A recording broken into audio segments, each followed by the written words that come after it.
தமிழ் படித்தால் பிச்சை கூட கிடைக்காது.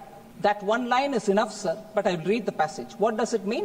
If you learn Tamil, even bhiksha, meaning a beggar cannot also survive. You won't get even alms, meaning you won't even get anyone giving you dhan.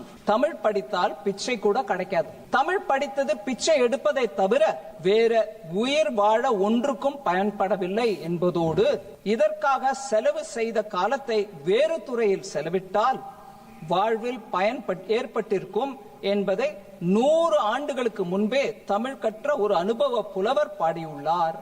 Respected sir, I will now address this house for my people in Tamil with your permission. This is only my anguish and anger at some words uttered in the house besides this elder house, with your permission. Priya sahodari bhavati bhikshandehi. Sari kekom. Priya sahodari bhavati bhikshandehi என்று தெலுங்கில் இசைபாடி வந்த அந்த மாமனிதர் இசைமேதை தியாகராஜன். அவர் பிக்ஷா பாத்திரத்திலிருந்து எடுத்த சில்லறைகள் நவீன காலத்திற்கு உதவாது என்று தெரிந்தவர்கள் நீங்கள் வெள்ளைக்கார கல்வி கற்றது கண்டிப்பாய் கற்பூர புத்திதான். அது காற்றோடு போய் பல ஆண்டுகளாகிவிட்டன. அதன் பிறகு உங்கள் பிச்சை பாத்திரம் உருமாற்றப்பட்டது. பிச்சை குவளை பெரும் உண்டியலானது.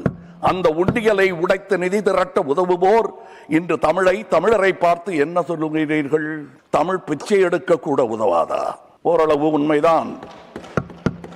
ஒரு தெற்கத்தி அறிவுரை தங்காய், தமக்கென உங்கள் நிதியை திரட்ட ஆங்கிலத்தில் இந்தியில் பிச்சை எடுக்கலாமே.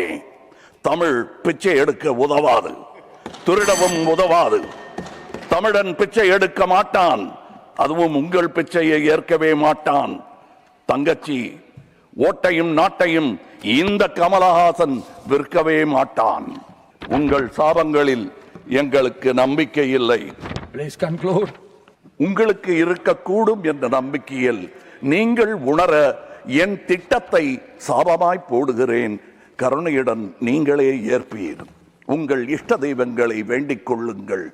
பகுத்தறிந்த தமிழ்ச்சித்தன் கூற்று இது. வினை உம்மை சுடுக, என்றும் எங்கள் நாடு நீடூழி வாழும். வினை உம்மை சுடுக, ஓட்டப்பம்பும் வீட்டை சுடுக. வந்தீர் வென்றீர் செல்வீர். இது உலக நியதி, அரசியல் நியதியும் கூட.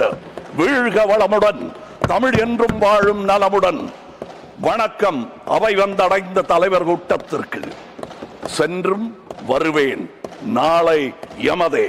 உங்கள் கமல்ஹாசன். ஜெய் ஹிந்த். श्रीमान पवित्र